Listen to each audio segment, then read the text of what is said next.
അഹങ്കാരിക്ക് ഒരിക്കലും ദൈവത്തെ കണ്ടുമുട്ടാൻ പറ്റുകയില്ല. ഒരു കൂട്ടര് ജീവിതത്തിൽ ബലഹീനരാണെന്ന് അറിയുന്നവര്, മറ്റവര് അറിയാൻ പോകുന്നവര്.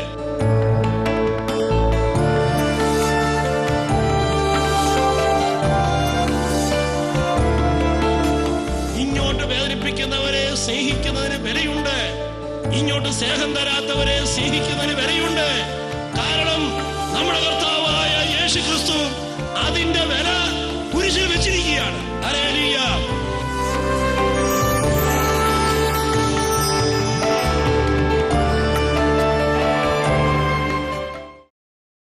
ഒരിക്കല്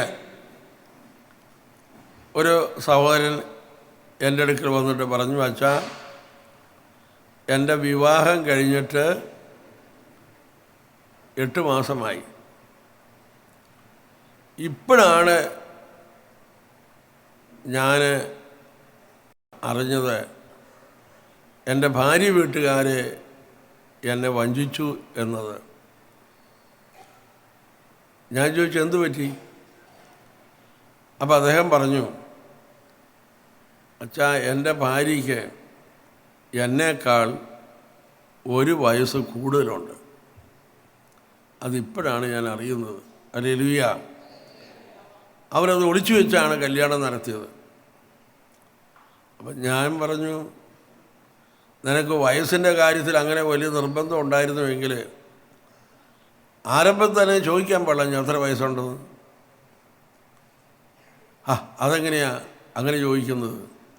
ഞാൻ എൻ്റെ പ്രായം പറഞ്ഞായിരുന്നു. അപ്പോൾ അവരത് മനസ്സിലാക്കേണ്ടതല്ലേ?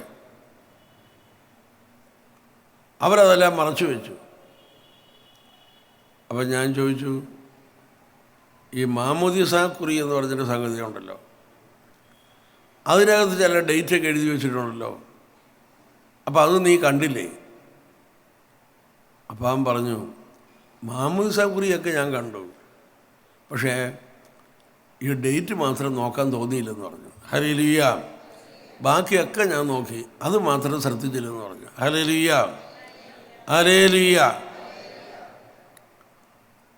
അപ്പം ഞാൻ ഇവനോട് ഒരു ചോദ്യം ചോദിച്ചു. ബൈബിളിലെ ആദ്യത്തെ ദമ്പതിമാർ ആദവും ഹവ്വയുമാണ്. ദൈവം ആദത്തിന് ഹവ്വയെ കൊടുക്കുന്നതിന് തൊട്ടു മുമ്പ് ആദം എന്തു ചെയ്യുകയായിരുന്നു? അവൻ അല്പസമയം ഒന്ന് ആലോചിച്ചിട്ട് പറഞ്ഞു, ആദം ഉറങ്ങുകയായിരുന്നു. ഞാൻ പറഞ്ഞു, ഉത്തരം ശരിയാണ്, പക്ഷേ അതിൻ്റെ അർത്ഥം കുറച്ചുകൂടെ ആഴത്തിൽ മനസ്സിലാക്കണം. ചുമ്മാ ഒരു സാധാരണ ഉറക്കമായിരുന്നുവെങ്കിൽ ദൈവം ആദത്തിൻ്റെ വാരിയിൽ ഊരിയപ്പോൾ ആദം ചാടി ഓടേണ്ടതായിരുന്നു. ഇത് ആദം അറിഞ്ഞു പോലുമില്ല. അപ്പോൾ എന്നാ ഉറക്കമെന്ന് ആലോചിച്ച് നോക്കിക്കേ. ശരിക്ക് അനസ്തേഷ്യ കൊടുത്ത പോലെ ബോധം കെട്ട് കിടക്കുകയായിരുന്നു. ഹല്ലേലൂയ. ഇത് ദൈവം എല്ലാ വിവാഹത്തിലും ചെയ്യുന്നൊരു കാര്യമാണ്. ചിലതെല്ലാം കാണാനുള്ള ബോധം നിൻ്റെ വിവാഹത്തിന് മുമ്പ് ദൈവം കിടത്തിക്കളയും. Hallelujah, hallelujah. അതെല്ലാ വിവാഹത്തിലും അങ്ങനെയാണ്. ചിലതൊക്കെ അറിയാനും കാണാനുമുള്ള ബോധം ദൈവം എടുത്ത് കളയും. Hallelujah, hallelujah. കാരണം ഇത് ദൈവത്തിൻ്റെ സമ്മാനമാണ്. ഒന്ന് ചിന്തിച്ചേ. ആദത്തിന് ഹവ്വയെ കിട്ടുന്നതിന് മുമ്പ്, ഹവ്വയ്ക്ക് ആദത്തെ കിട്ടുന്നതിന് മുമ്പ് അവർക്ക് എന്തറിവായിരുന്നു ഉണ്ടായിരുന്നത്? ഒറ്റ അറിവേ അവരുടെ ഉള്ളിലുള്ളൂ. ഇത് എൻ്റെ ദൈവത്തിൻ്റെ സ്നേഹസമ്മാനമാണ്, ഇത് ദൈവം തരുന്നതാണ്. ഈ ഒരൊറ്റ അറിവാണ് ആദത്തിനും ഹവ്വയ്ക്കും ഉണ്ടായിരുന്നത്. ഈ ഒരറിവ് മതി കുടുംബജീവിതം വിജയിക്കാൻ. ഇതെൻ്റെ ദൈവം തന്ന സമ്മാനമാണ്. ഈ ഒരറിവുണ്ടെങ്കിൽ ഈ കുടുംബജീവിതം വിജയിക്കും. ഹല്ലേലൂയ. ഒന്ന് കൈയുയർത്തി കൈയടിച്ചേ.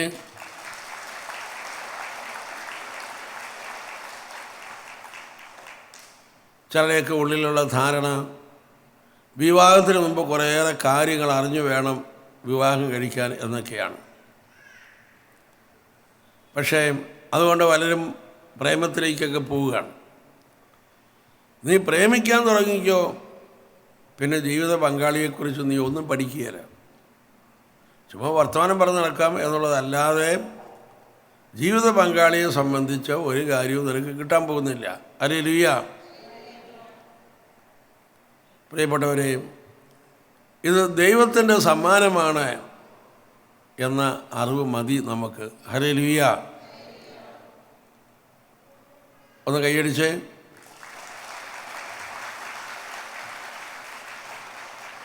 Hallelujah, hallelujah. സമ്മാനം എപ്പോഴും സമ്മാനം തന്നയാളെ ഓർമ്മിപ്പിച്ചുകൊണ്ടേയിരിക്കും. ഹല്ലേലൂയ. അപ്പോൾ ദൈവത്തിൻ്റെ സ്നേഹസമ്മാനമാണെങ്കിൽ ഭാര്യ ഭർത്താവിന് മുമ്പിൽ ദൈവത്തെ ഓർമ്മിപ്പിക്കുന്ന സാന്നിധ്യമാണ്. ഭർത്താവ് ഭാര്യയുടെ മുമ്പിൽ ദൈവത്തിൻ്റെ സാന്നിധ്യത്തെ ഓർമ്മിപ്പിക്കുന്ന സാന്നിധ്യമാണ്. Hallelujah, hallelujah. ഒന്ന് കൈയുയർത്തി കൈയടിച്ചേ.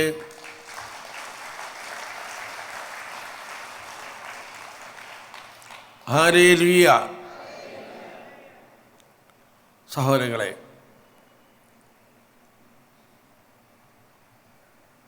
നിങ്ങൾക്ക് ഒരാളൊരു പേന സമ്മാനം തന്നു. നിങ്ങൾ ആ പേന കൊണ്ട് ഒരു 5 ദിവസം എഴുതുകയൊക്കെ ചെയ്തു. 5-ാം ദിവസം ആ പേന വർക്ക് ചെയ്യുന്നില്ല. ഹല്ലേലൂയ.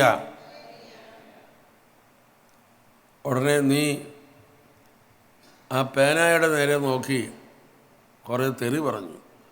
ഹല്ലേലൂയ. അങ്ങനെ നീ പറഞ്ഞാൽ ആ പേനയ്ക്ക് സംസാരിക്കാൻ കഴിവുണ്ടെങ്കിൽ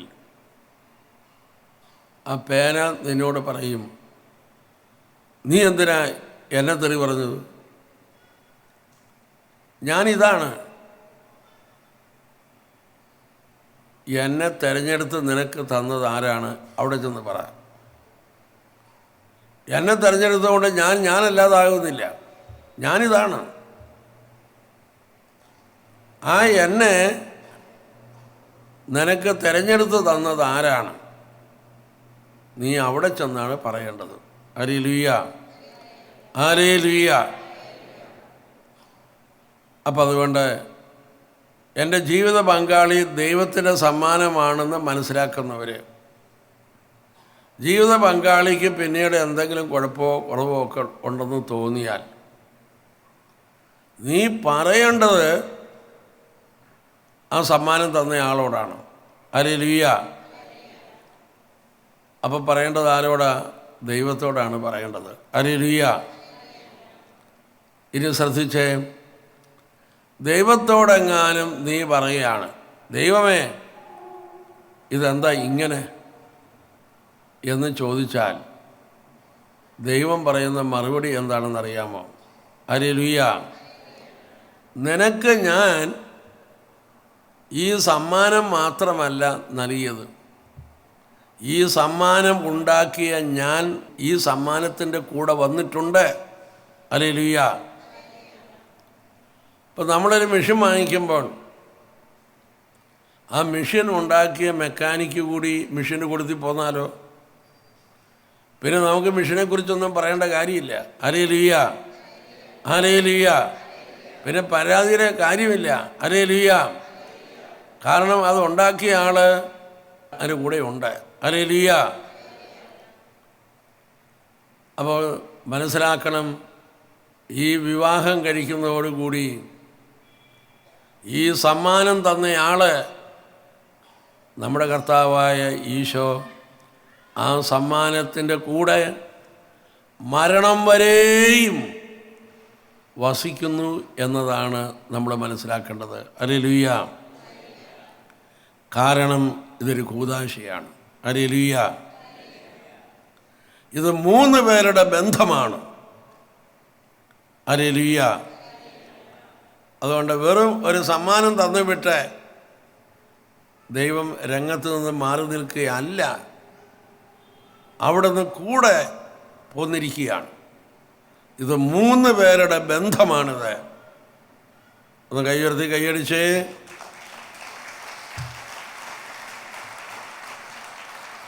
ഹല്ലേലൂയ. ഒരിക്കൽ ഒരു കോളേജ് പ്രൊഫസർ കുടുംബസമേതം ഇവിടെ വന്ന് ധ്യാനം കൂടി. ധ്യാനമെല്ലാം കഴിഞ്ഞ് അവർ മടങ്ങിപ്പോയി. കുറേ നാൾ കഴിഞ്ഞു. ഒരു ദിവസം ഞാനൊരു പള്ളിയിൽ ഒരു ശുശ്രൂഷയ്ക്കായി പോയി. ശുശ്രൂഷ കഴിഞ്ഞ് ഞാൻ മടങ്ങാൻ നേരത്ത് ഈ കോളേജ് പ്രൊഫസർ അവിടെ വന്നു. അദ്ദേഹം എന്നോട് പറഞ്ഞു, എൻ്റെ വീട് എൻ്റെ തൊട്ടടുത്താണ്,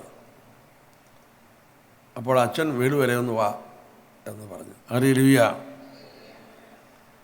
അങ്ങനെ അദ്ദേഹം എന്നെ ഒത്തിരി നിർബന്ധിച്ചതുകൊണ്ട് ഞാൻ അദ്ദേഹത്തിൻ്റെ വീട്ടിൽ പോയി. വീട്ടിൽ ചെന്നപ്പോൾ ഒരു 6 വയസ്സ് പ്രായമുള്ള അദ്ദേഹത്തിൻ്റെ മകനെ എൻ്റെ മുമ്പിൽ കൊണ്ട് നിർത്തിയിട്ട് പറഞ്ഞു, അച്ഛാ, ഇവൻ എല്ലാ ദിവസവും ബൈബിളൊക്കെ വായിക്കുന്ന കുട്ടിയാണ്, മിക്ക സങ്കീർത്തനവും ഇവനെ കാണാപ്പാടം അറിയാം എന്ന് പറഞ്ഞ് അവൻ 23-ാം സങ്കീർത്തനം എൻ്റെ മുമ്പിൽ കാണാപ്പാടം പാട്ടുപോലെ പാടി കേൾപ്പിച്ചു. ഹല്ലേലൂയ. അപ്പം ഞാൻ ഈ കൊച്ചിനോട് ചോദിച്ചു, നീ എല്ലാ ദിവസവും ബൈബിൾ വായിക്കുന്നുണ്ടോ? ഉണ്ട്. മറ്റ് പുസ്തകങ്ങളൊക്കെ വായിക്കുന്നുണ്ടോ? ഉണ്ട്. അപ്പോൾ മറ്റ് പുസ്തകം വായിക്കുന്നതും ബൈബിൾ വായിക്കുന്നതും തമ്മിലുള്ള വ്യത്യാസം എന്താണെന്ന് ചോദിച്ചു. ഹല്ലേലൂയ. ഉടനെ അവൻ പറയുകയാണ്, മറ്റ് പുസ്തകങ്ങൾ വായിക്കുമ്പോഴേ അത് എഴുതിയ ആൾ നമ്മുടെ കൂടെ ഇല്ലല്ലോ, ബൈബിൾ വായിക്കുമ്പോൾ അത് എഴുതിയ ആൾ കൂടെ ഉണ്ടെന്ന്. ഹല്ലേലൂയ, ഹല്ലേലൂയ, ഹല്ലേലൂയ. പ്രിയപ്പെട്ടവരെ, വിവാഹിതരായ ദമ്പതിമാർ മനസ്സിലാക്കുക, ഇത് 3 പേരുടെ ബന്ധമാണ്. വെറും ഒരു ജീവിത പങ്കാളിയുമായിട്ടല്ല നിങ്ങൾ നിങ്ങളുടെ കുടുംബത്തിലേക്ക് കയറി വരുന്നത്, ഈശോയെയും കൂടിയാണ് നിങ്ങൾ കൊണ്ടുവന്നിരിക്കുന്നത്. നിയമാവർത്തന പുസ്തകം 4-ാം അധ്യായം 7-ാം വാക്യം നമുക്കൊന്ന് ചൊല്ലാം. എല്ലാവരോടും ചേർന്ന്, നാം വിളിച്ചപേക്ഷിക്കുമ്പോഴൊക്കെ നമ്മുടെ ദൈവമായ കർത്താവ് നമുക്ക് സമീപസ്ഥനായിരിക്കുന്നത് പോലെ ദൈവം ഇത്ര അടുത്തുള്ള വേറെ ഏത് ശ്രേഷ്ഠ ജനതയാണുള്ളത്? Hallelujah, hallelujah. അപ്പോൾ മനസ്സിലാക്കുക, ഇത് 3 പേരുടെ ബന്ധമാണ്. ഹല്ലേലൂയ. പ്രിയപ്പെട്ടവരെയും, ലോക ചരിത്രത്തിൽ ആദ്യമായി ഒരു പുരുഷൻ ഒരു സ്ത്രീയെ കാണുന്നു, ആദം ഹവ്വയെ കാണുന്നു. ലോക ചരിത്രത്തിൽ ആദ്യമായി ഒരു സ്ത്രീ ഒരു പുരുഷനെ കാണുന്നു, ആദത്തെ കാണുന്നു. ഈ കാഴ്ച ദൈവത്തിൻ്റെ സാന്നിധ്യത്തിലാണ്. ഹല്ലേലൂയ.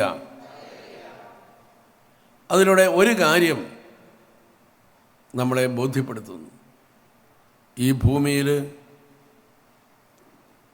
എവിടെ ഒരു സ്ത്രീയും പുരുഷനും തമ്മിൽ പരസ്പരം കണ്ടുമുട്ടുന്നുണ്ടോ അവിടെ ദൈവത്തിൻ്റെ സാന്നിധ്യം ഉണ്ട്.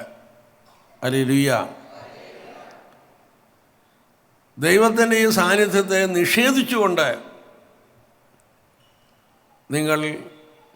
നിങ്ങളുടെ ബന്ധത്തെ മുന്നോട്ട് കൊണ്ടുപോവുകയാണെങ്കിൽ അവിടെ തകരുന്നത് സ്ത്രീത്വവും പുരുഷത്വവുമായിരിക്കും. ഹല്ലേലൂയ. അവിടെ ഒരിക്കലും സ്നേഹമല്ല വളരുക, ഒരാൾ വേറൊരാളെ ഉപയോഗിക്കുകയായിരിക്കും ചെയ്യുക. എന്നാൽ ഈ ബന്ധത്തിന് നടുവിൽ ദൈവത്തിൻ്റെ സാന്നിധ്യത്തെ നീ അംഗീകരിച്ചാൽ അവിടെ നിലനിൽക്കുന്നത് സ്നേഹമായിരിക്കും. ഈ ബന്ധത്തെ നിഷേധിച്ചുകൊണ്ട് നീങ്ങിയാൽ നിങ്ങളുടെ ഉള്ളിൽ അനുഭവപ്പെടുന്നത് എന്നെ മറ്റേയാൾ ഉപയോഗിക്കുകയാണ് എന്നതായിരിക്കും തോന്നുക. ഹല്ലേലൂയ, ഹല്ലേലൂയ, ഹല്ലേലൂയ, ഹല്ലേലൂയ. അതുകൊണ്ട് ഈ ബന്ധത്തിൽ പരിശുദ്ധമായ സ്നേഹം, ആ സ്നേഹം അതിൻ്റെ നിറവിൽ നിലനിർത്തുന്നതിൻ്റെ പിന്നിൽ ദൈവത്തിൻ്റെ സജീവമായ സാന്നിധ്യം ഉണ്ട്. ഹല്ലേലൂയ. രണ്ട് കൈകൾ ഉയർത്തി സ്തുതിച്ചേ. ഹല്ലേലൂയ, ഹല്ലേലൂയ, ഹല്ലേലൂയ, ഹല്ലേലൂയ, ഹല്ലേലൂയ, ഹല്ലേലൂയ, യേശുവേ നന്ദി, യേശുവേ സ്തോത്രം, ഹല്ലേലൂയ, യേശുവേ നന്ദി. ഹല്ലേലൂയ, ഹല്ലേലൂയ, ഹല്ലേലൂയ, ഹല്ലേലൂയ, ഹല്ലേലൂയ, ഹല്ലേലൂയ, ഹല്ലേലൂയ, ഹല്ലേലൂയ. നിങ്ങൾ വിവാഹമെന്ന കൂദാശ സ്വീകരിക്കുവാൻ ദേവാലയത്തിൽ ചെന്നപ്പോൾ ആ കൂദാശ കർമ്മത്തിൻ്റെ ശുശ്രൂഷയിൽ ബൈബിളിൽ നിന്ന് ചില ഭാഗങ്ങൾ വായിക്കുകയുണ്ടായി. ലേഖനത്തിൽ നിന്നും സുവിശേഷത്തിൽ നിന്നും. അന്ന് അവിടെ വായിച്ച ആ ബൈബിൾ ഭാഗത്തിന് രത്നച്ചുരുക്കം എന്തെന്ന് ചോദിച്ചാൽ അത് നിങ്ങൾക്ക് ഒരു ഉപദേശമല്ല തന്നത്.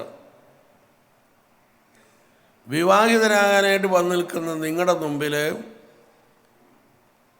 പരിശുദ്ധാത്മാവ് ഒരു ഉപദേശമല്ല തന്നത്. പരിശുദ്ധാത്മാവ് നിങ്ങളുടെ മുമ്പിൽ ഒരു മോഡലാണ് കാണിച്ചു തന്നത്. ഹല്ലേലൂയ. യേശു എന്ന മണവാളൻ തൻ്റെ മണവാട്ടിയായ സഭയെ എങ്ങനെ സ്നേഹിച്ചു. ഇതാണ് ദമ്പതിമാരുടെ മുമ്പിലെ മോഡൽ. ഹല്ലേലൂയ. അപ്പോൾ നിങ്ങൾ പരസ്പരം, ഭാര്യയ്ക്ക് ഭർത്താവും ഭർത്താവ് ഭാര്യയ്ക്കും യേശുവായി മാറണം. യേശു എങ്ങനെ സഭയെ സ്നേഹിച്ചു, അതാണ് നിങ്ങളുടെ വിവാഹ ജീവിതത്തിൻ്റെ മോഡല്. നിങ്ങളുടെ തലയിൽ പല മോഡലുകൾ കാണും.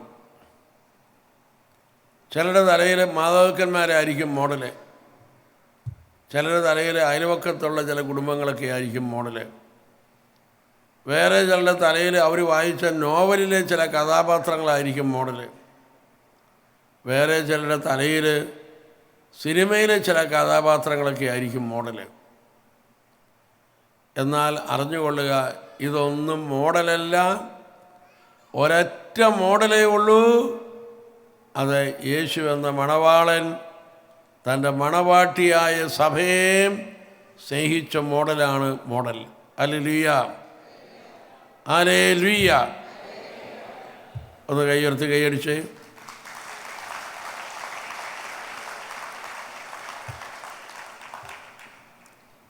ഈ ഓഡിറ്റോറിയം ഇവിടെ ഉണ്ടാകുന്നതിന് മുമ്പ് ആദ്യം ഉണ്ടായത് എൻജിനീയർ വരച്ച പ്ലാനാണ്. ആ പ്ലാൻ അനുസരിച്ചാണ് ഓഡിറ്റോറിയം ഉണ്ടാക്കിയത്. അപ്പോൾ എൻജിനീയർ വരച്ച ആ പ്ലാൻ, അതാണ് ഒന്നാമത്തെ സൃഷ്ടി. അതനുസരിച്ചാണ് ഓഡിറ്റോറിയം ഉണ്ടാക്കിയത്. അപ്പോൾ ഓഡിറ്റോറിയം രണ്ടാം സൃഷ്ടിയാണ്. എൻജിനീയർ വരച്ച പ്ലാനിൽ 10 തൂണ് എന്നുണ്ടെങ്കിൽ രണ്ടാം സൃഷ്ടിയായ ഓഡിറ്റോറിയത്തിൽ 10 തൂണും ഉണ്ടായിരിക്കണം. ഓഡിറ്റോറിയം ഉണ്ടാക്കുമ്പോൾ ഒരാൾ പറയാ, നമുക്ക് 6 തൂണ് വെച്ചാൽ മതി. അങ്ങനെ ഉണ്ടാക്കാൻ പറ്റിയല്ല. അങ്ങനെ ഉണ്ടാക്കണമെങ്കിൽ ആദ്യം 6 തൂണ് വെച്ച് വീണ്ടും പ്ലാൻ വരയ്ക്കണം. ഹല്ലേലൂയ. അപ്പോൾ നമ്മൾ മനസ്സിലാക്കുക, ഓഡിറ്റോറിയം എന്നത് രണ്ടാം സൃഷ്ടിയാണ്. എഞ്ചിനീയർ വരച്ചു വെച്ച ആ പ്ലാനാണ് ഒന്നാമത്തെ സൃഷ്ടി.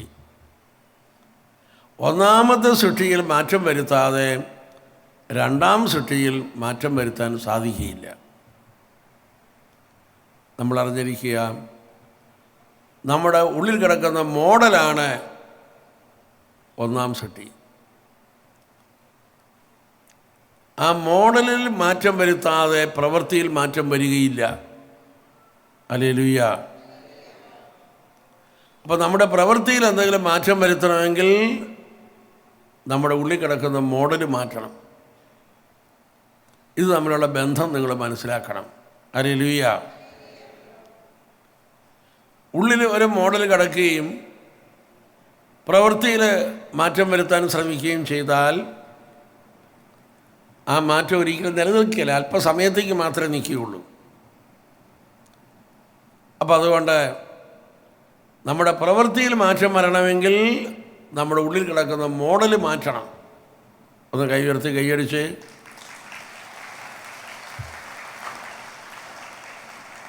ഹല്ലേലൂയ. അഹങ്കാരിക്ക് ഒരിക്കലും ദൈവത്തെ കണ്ടുമുട്ടാൻ പറ്റുകയില്ല. ഒരു കൂട്ടര് ജീവിതത്തിൽ ബലഹീനരാണെന്ന് അറിയുന്നവര്, മറ്റവര് അറിയാൻ പോകുന്നവര്